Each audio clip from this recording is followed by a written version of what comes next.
Assalamualaikum warahmatullahi wabarakatuh. A'udzu billahi minasyaitonir rajim. Bismillahirrahmanirrahim.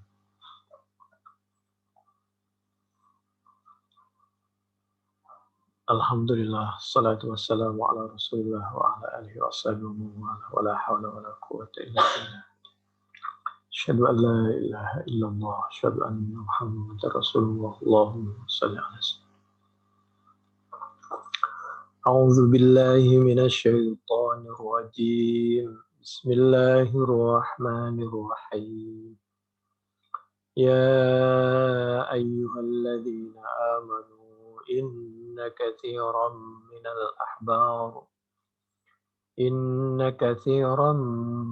الأحبار والرهبان ليأكلون أموال الناس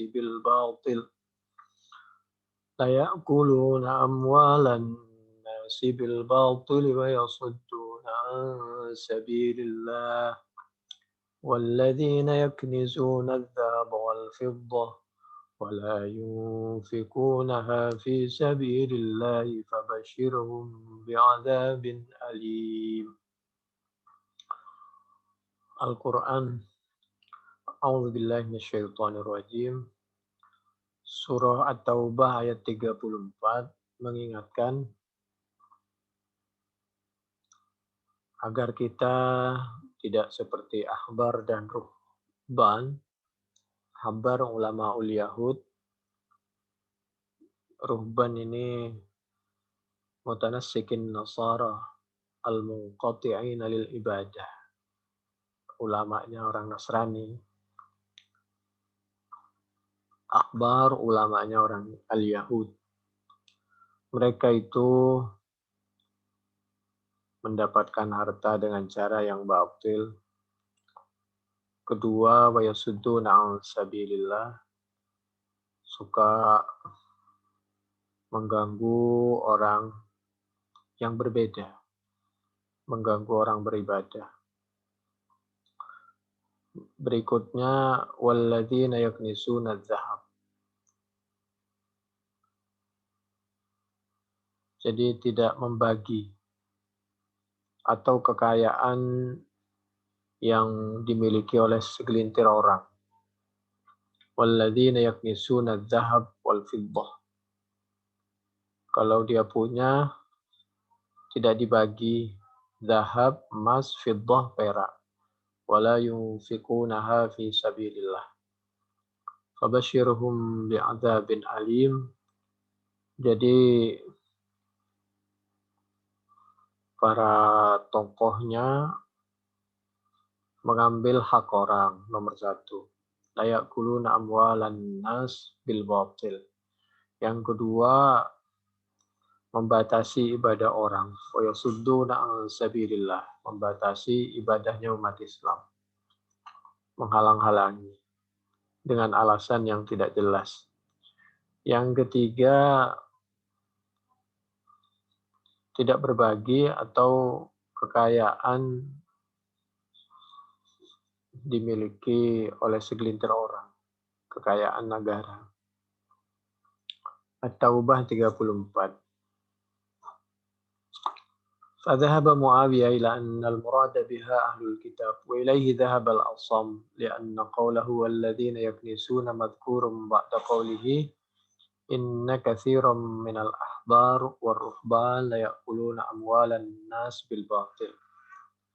Dulu ada perbedaan pemahaman atau penafsiran antara sahabat Muawiyah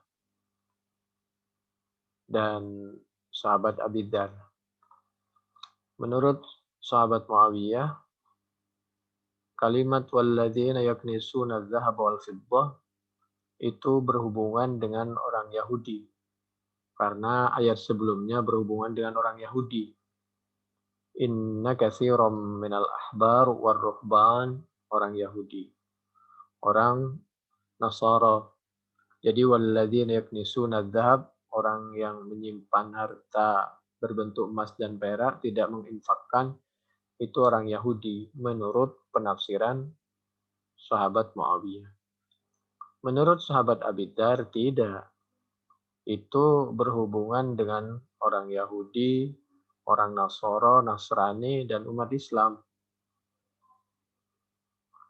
Siapapun yang tidak berbagi, tidak zakat, itu terkena ancaman dari Allah Subhanahu wa taala.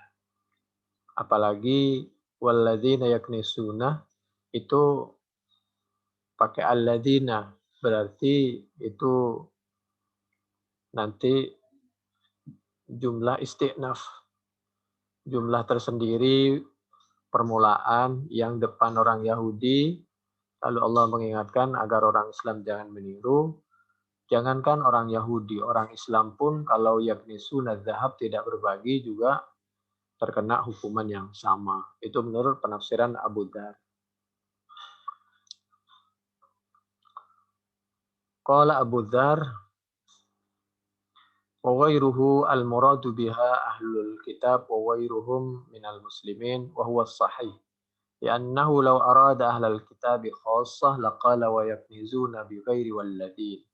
Falamma qala walladhina qad ista'nafa ma'nan akhar yubayyinu annahu atfu jumlah ala jumlah falladhina yaknizuna kalamun musta'naf wa huwa raf'un 'alal ibtida'. Jadi menurut Abu Dzar, sahabat Abu Dzar, itu jumlah musta'nafah atau bahasa mudahnya menurut sahabat Abu Dzar untuk orang Yahudi, orang Nasrani, dan untuk umat Islam. Nah, kalau kaidah kita biasanya al-ibratu bi umumil lafzi la bi khususis sabab. Jadi ungkapan itu menurut keumuman lafal, bukan karena kekhususan sebab. Atau yang dimaksud biasanya yang tidak berbagi itu adalah al-Yahud dan Nasara. Artinya nasihat, kalau ada umat Islam tidak berbagi, itu artinya dia sedang mengikuti kebiasaan Yahud dan Nasara. Terlalu naif kalau orang Islam bersikap seperti itu. Agar umat Islam menghindari sikap seperti itu.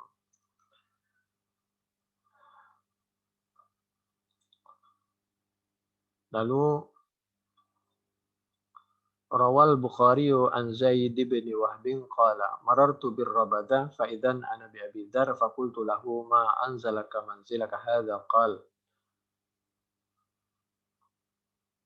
Kata Zaid bin Wahab, seorang tabi'in tokoh, dia bertanya kepada sahabat Abi Dzar. Kenapa sahabat Abi Dzar berada di Rabadah? Rabadah itu tempat dekat dari Madinah. Tapi kenapa tidak di Madinah atau di Syam?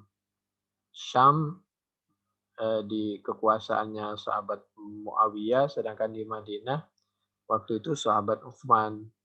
Kenapa kok di Rabadah? Rabadah ini kan tempat yang kurang memenuhi syarat lah kira-kira untuk kehidupan.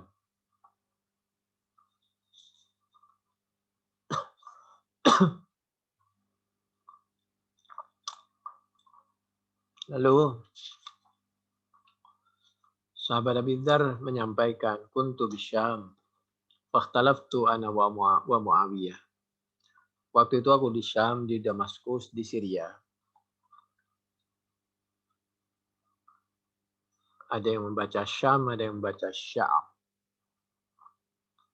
Syam.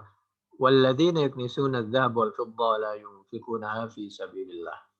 Saat aku menyampaikan At-Taubah 34, aku menyampaikan penafsirannya itu untuk orang Islam dan orang Yahudi dan orang Nasoro. Kata sahabat Muawiyah, tidak. Hanya untuk Yahudi dan Nasoro. Aku mengingatkan itu, waktu di Syam kan banyak orang kaya, agar dia itu hatinya terketuk untuk jangan terlalu banyak menimbun harta kekayaan, agar kekayaan merata, banyak-banyak berbagi, dan lain sebagainya. Tapi rupa-rupanya salah paham. Ya sudah, beda pendapat. Mestinya beda pendapat, jangan sampai melahirkan salah paham. Beda pendapat itu sebenarnya sangat menguntungkan apabila bisa disampaikan cara yang baik, lalu dipahami juga dengan baik, sehingga masyarakat mendapatkan ilmu. Meskipun berbeda pandangan, berbeda sudut memandangnya. sehingga masyarakat cerdas. Faqala Muawiyah nazalat fi ahli kitab faqultu nazalat fina wa fihim wa kana baini wa bainahu fi dhalik fakataba ila Utsman yashkuni fakataba ilayya Utsman an ikdam al-Madinah faqadimtuha fakathura alayya an-nas hatta ka'annahum lam yarawni qabla dhalik fadzakartu dhalika li Utsman faqala in syi'ta tanahhaita fakunta qariba fadzaka alladhi anzalani hadzal manzil walau ammaru alayya habasyian la sami'tu wa ta'tu. Ketika aku terjadi perbedaan, sahabat Muawiyah ini lapor kepada Khalifah Utsman di Madinah. Lalu aku dipanggil ke Madinah, lalu masyarakat juga salah paham, dipikir aku melakukan sesuatu yang tidak baik atau berpendapat yang menyimpang. Padahal itulah pendapatku berdasarkan Al-Quran dan As-Sunnah. Ya, beliau punya pilihan tersendiri, sahabat Muawiyah. Lalu kata sahabat Utsman, kalau kamu berkenan, kamu keluar dari Syam, sehingga kamu tinggal misal di mana kamu berkenan, mengalah, insya Allah kamu juga kami anggap sahabat yang dekat sama kita semua. Akhirnya sahabat Abi Dzar ini mengalah. Itu beliau pindah di Robadah. Kasihan. Ulama yang lurus itu memang suka begitu ya. Hanya karena perbedaan terjadi salah paham. Mestinya justru sebagai kekayaan sebuah keilmuan. Cerita seperti ini hadis Bukhari 1406, 4660, An-Nasai dalam Al-Kubronya 11.218. Kalau dalam Al-Qurtubi juz 8 halaman 112 di sebelah kanan sampai 118 di sebelah kanan lagi. Sahabat Abi Dzar di samping berpatokan kepada Al-Quran surat Taubah ayat 34, juga berpatokan kepada Ali Imran 180. A'udzubillahi minasyaitonirrajim. Bismillahirrahmanirrahim. Wala yahsabannal ladzina yabkhalun. Ali Imran ayat 180, agar kita ini mudah berbagi, itu maksudnya.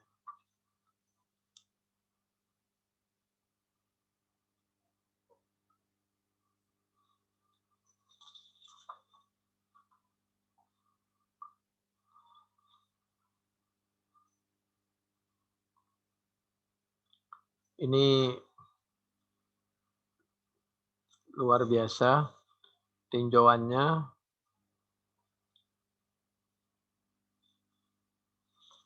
Wala yunfikunaha fi sabilillah, itu kembali kepada fiddah ya. Lihat dari ayat surat Taubah ayat 34, itu walladzina yaknisuna adz-dzahaba wal fiddata wala yunfikunaha, hanya kembali ke fiddah. Kenapa? Ini untuk menunjukkan emas dan perak itu kan sebenarnya lebih mahal emas. Tapi kalau fiddah, kalau perak saja dia keberatan untuk berbagi, apalagi emas. Jadi ini pelajaran bahwa biasanya orang juga, ini akibat orang kalau terlalu pelit ya.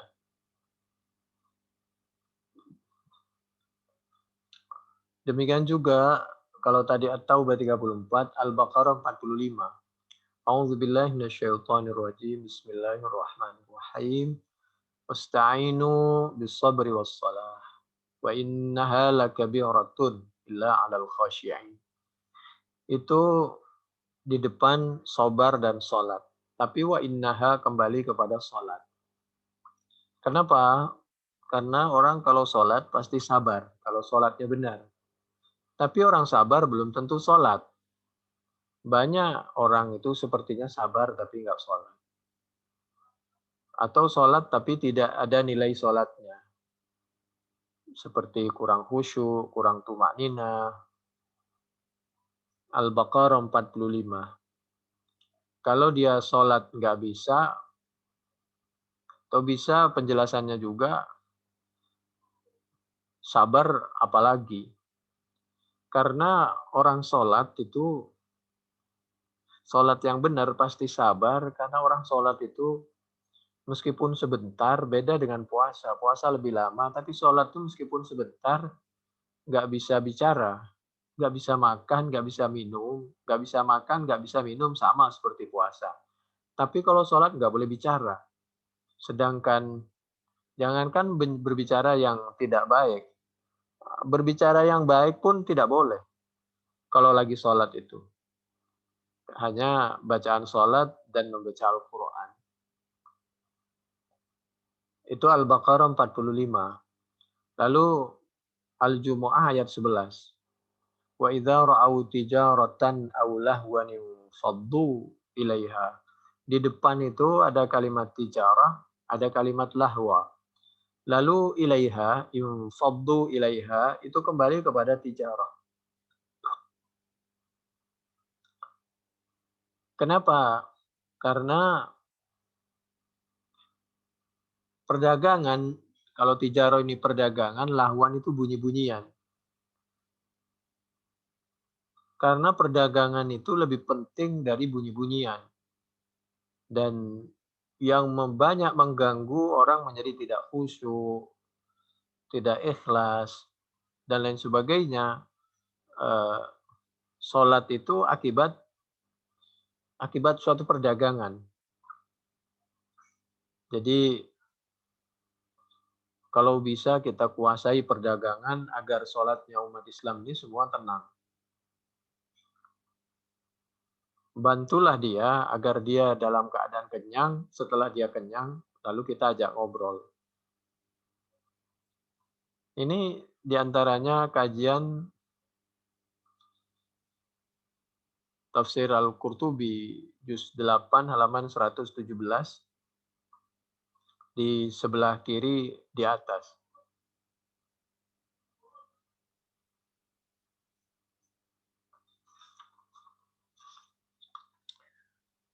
Kembali lagi, apabila terjadi perbedaan, seperti perbedaan sahabat Muawiyah dan sahabat Abi Dzar, mudah-mudahan Allah menerima semua amal beliau semua. Tapi alhamdulillah mudah-mudahan tidak melahirkan perbedaan yang melahirkan suatu kerenggangan di dalam hubungan persaudaraan sesama umat Islam. Seperti yang terjadi saat-saat ini. Berbeda itu biasa ya. Kalau sama punya niat baik, ditopang oleh ilmu, lingkungan, pendidikan.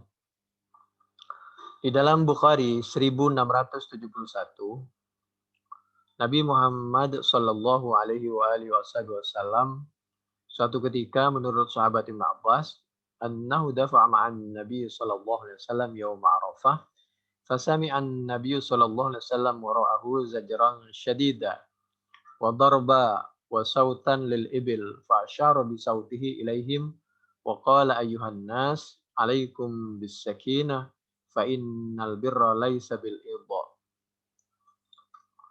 Jadi fa innal birra, maka sungguhnya kebaikan itu laisa bil idha, bukan cepat-cepat. Jadi ketika hari Arafah, Nabi mendengar gerakan sepertinya orang mau cepat-cepat gitu. Maka Nabi menyampaikan ayuhan nas alaikum bis sakinah. Jadi tenang saja ya, mau sholat, mau apa, tapi berjalan dengan pasti, dengan khusyuk, tapi jangan cepat-cepat. Dan ini juga berdasarkan Al-Quran. A'udzubillahi minasyaitonirrajim. Bismillahirrahmanirrahim. Waqsid fi masyika wa'udud min sautik. Inna ankaral aswati la sautul hamir. Waqsid fi masyik. Maksudnya Tawassut fihi bainal isra wal ibta. Jangan terlalu isra cepat-cepat, jangan juga ibta terlalu pelan. Jalan itu sedang-sedang, kecuali dalam keadaan betul-betul darurah, maka dalam keadaan memungkinkan silahkan agak cepat tapi hati-hati. Kalau darurah, kalau tidak darurah jangan cepat-cepat, sedang-sedang saja. Waudud min sautik, demikian juga suara, tidak boleh terlalu keras, tidak boleh terlalu pelan. Inna angkarul aswat la sautul hamir. Oh, kalau orang itu dinilai dari kecepatan suara, kekerasan suara, maka suara al-hamir, keledai itu lebih unggul. Tapi ada kalanya kita dalam keadaan standar, kita perlu suara itu biasa aja.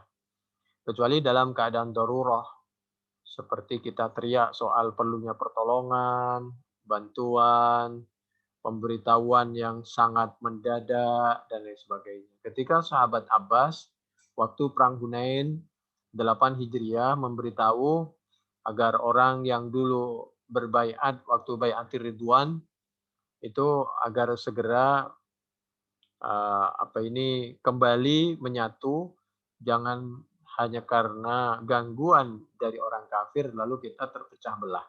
Karena waktu Perang Hunain ini sampai umat Islam itu mundur selangkah atau kocar-kacir, tapi setelah dipanggil lagi lalu menyatu dan siap untuk menyampaikan kebenaran lagi dan untuk menghalangi serangan dari mereka orang-orang Hunain, orang kafir saat itu. Ini satu sisi ya. Itu tadi surah Luqman, surah yang ke-31 ayat yang ke-19.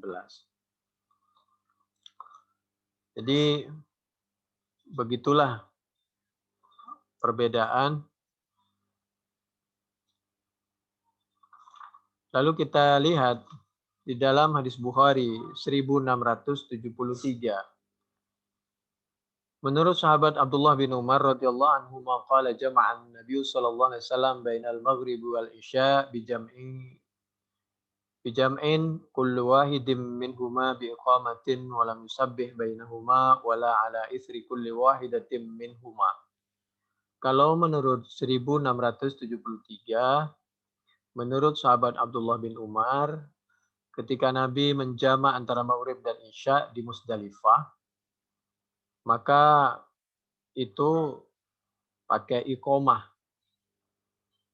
Jadi pakai iqomah, dan antara maghrib dan isya itu walam yusabbih bainahuma, tidak pakai sholat sunnah. Karena sholatnya saja dijamak, masa sholat sunnah. 1673. Tapi nanti di hadis yang lain 1675 Nabi sholat sunnah antara maghrib dan isya itu. Jadi kalau begitu yang benar yang mana? Ya dua-duanya benar. Bagi yang memungkinkan silakan, kalau nggak memungkinkan ya sholat fardunya aja dijamak, masa sholat sunnah. Ya wallahu a'lam. Jadi 1675 Hajja Abdullah radhiyallahu anhu fa'ataina al-Musdalifah hinal adhan bil atamah au qariban min dzalik fa'amar rajulan fa'adzana wa aqama thumma shalla al-maghrib wa shalla ba'daha rak'atain thumma da'a bi 'ashaihi fata'asha thumma amara rajulan fa'adzana wa aqam qala amrun wa la a'lamu asyakka illa min Zuhair thumma shalla al-isya rak'atain falamma ta'a al-fajru qala inna an-nabiyya sallallahu alaihi wasallam kana la yusalli hadhihi as-sa'ah إلا هذه الصلاة في هذا المكان من هذا اليوم قال عبد الله هما صلاتان تحولان أو وقتهما صلاة المغرب بعدما يأتي الناس على المزدلفة والفجر حين يبزغ الفجر قال رأيت النبي صلى الله عليه وسلم يفعله. Ini Bukhari 1675, 1682, 1683.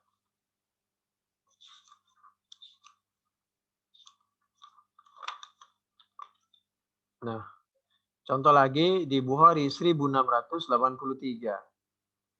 Kharajna ma Abdullah radhiyallahu anhu ila Makkah thumma qadimna jam'an fa shalla as-salatain.